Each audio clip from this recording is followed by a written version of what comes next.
I've said it once, and I'll say it again. Flying from one tropical island to another tropical island can never be a bad thing. Hi there, my name is Kevin. This channel came from a love of traveling, a love of the full process, and the journey itself. I feature airline trip reports and high-end hotel reviews from all over the world. My reviews aren't sponsored by airlines or hotels, so you can be sure to get my unbiased and honest opinion. Am I an expert? You can decide. Am I fair? Yeah, I am. Let's get into it. Welcome to Phuket.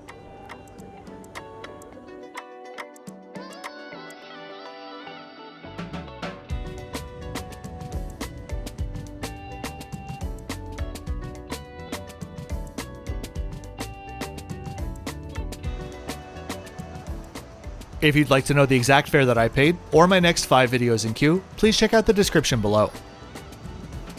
Today, we're at Phuket's domestic terminal, flying on Bangkok Airways from Phuket to Koh Samui. Why Bangkok Airways? Well, they're the only airline that flies this route.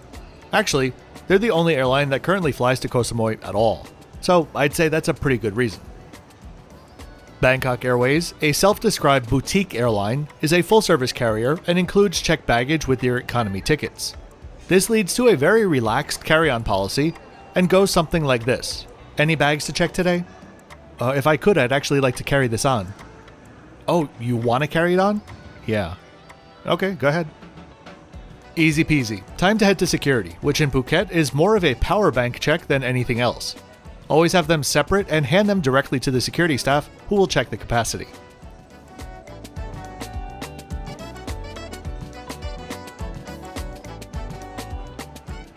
Once through security, it's either left or right, and the helpful departure board will point you in the correct direction, which is apparently always right. So, Bangkok Airways grants lounge access to all of their passengers, but their definition of a lounge is pretty loosey-goosey. Imagine pointing to a random section of 30 seats in the terminal, building 4 walls around them, and offering instant coffee. That's essentially what a Bangkok Airways domestic lounge is. So instead, today we're going to check out the Coral Lounge, which is much nicer and accessible with Priority Pass. This airline has an operational history which is certainly unique. They were founded in 1968 as Sahakol Air, first an air taxi service company contracted by American companies looking for gas and oil in the Gulf of Thailand. In 1986, it began scheduled services, becoming Thailand's first privately owned domestic airline, before rebranding to Bangkok Airways in 1989. That same year, the airline opened its own airport in Koh Samui. In 1996, they opened a second airport in Sukhothai province, and a third in 2003 in Trat province, serving Koh Chang.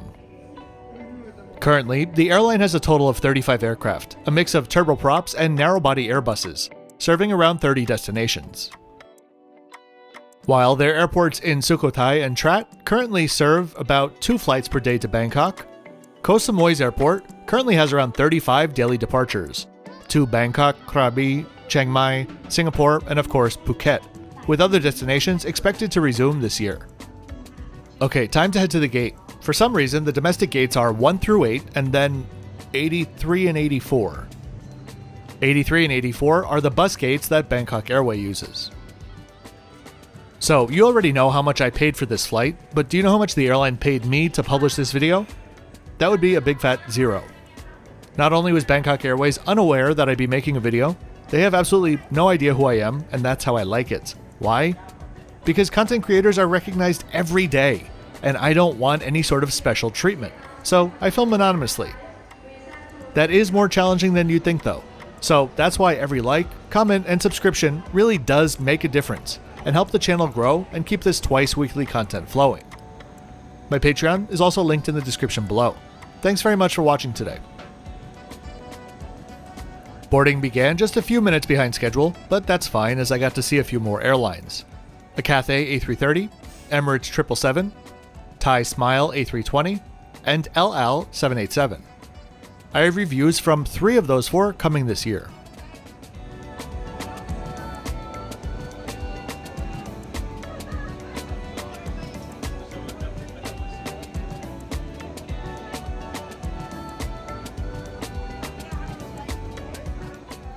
Our aircraft today is a 7-year-old ATR72, one of 13 in the fleet.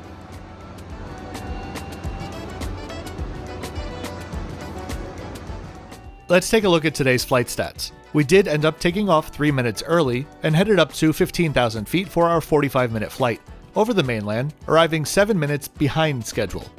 I guess we were going pretty slow.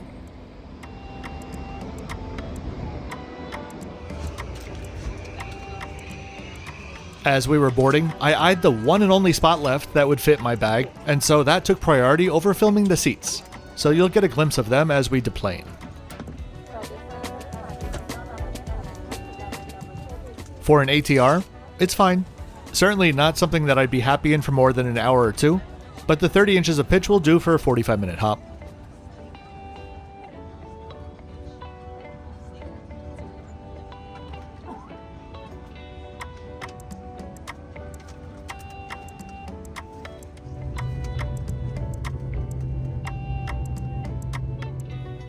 We pushed back and then taxied past quite a motley crew of airlines.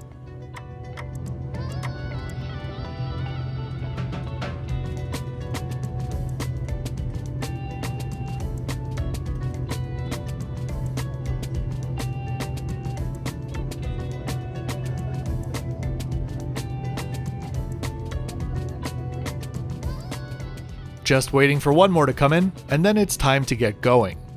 We'd be taking off to the due east. The spool up, takeoff, and airport stats are coming up next.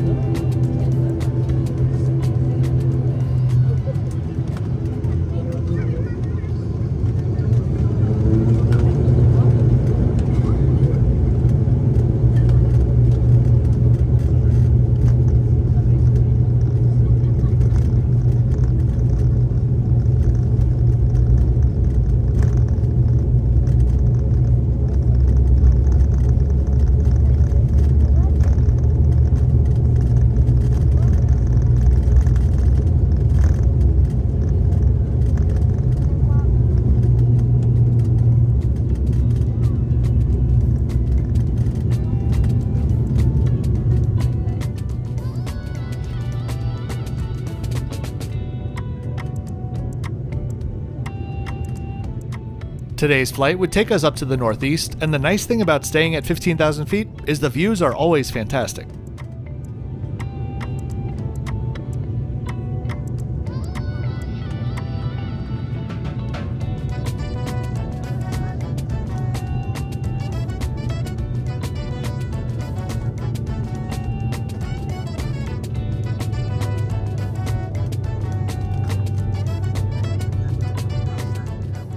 I was expecting like a bottle of water service, but was shocked when they actually started rolling carts down the aisles with real trays with mini sandwiches and pastries on them.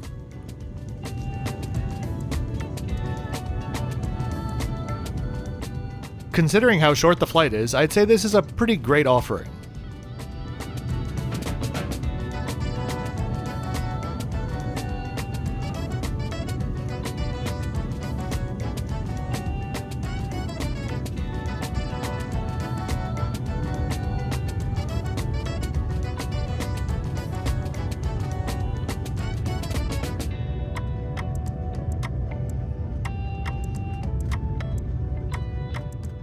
By the time the trays were collected, we were already in our descent, and soon in a final approach pattern.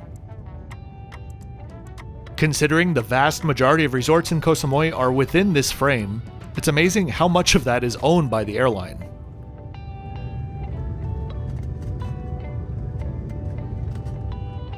For those of you looking forward to my Six Senses Samui review, you can see it at the end of the peninsula in the distance.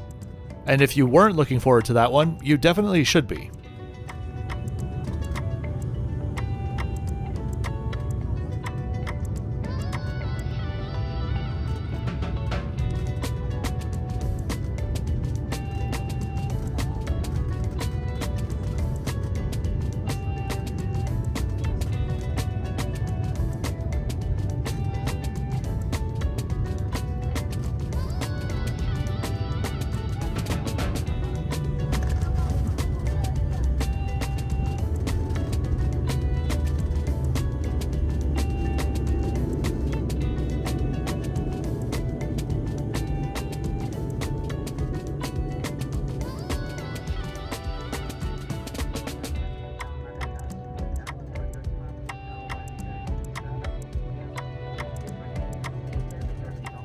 After landing, we made a U-turn in the middle of the runway and very quickly backtracked before parking at our stand and deplaning.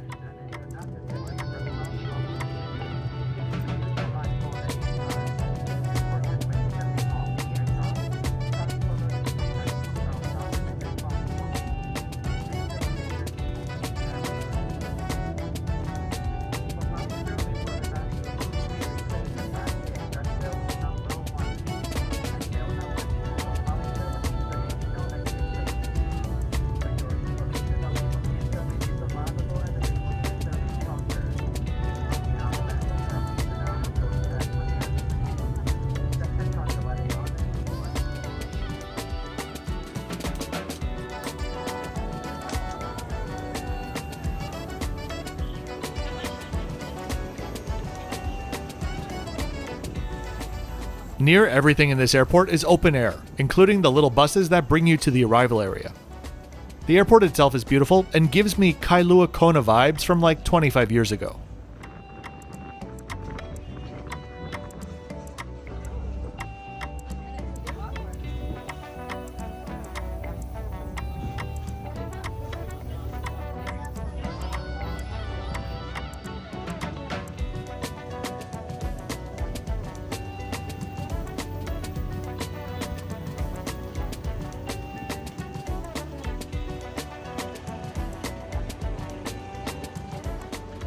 And that is that.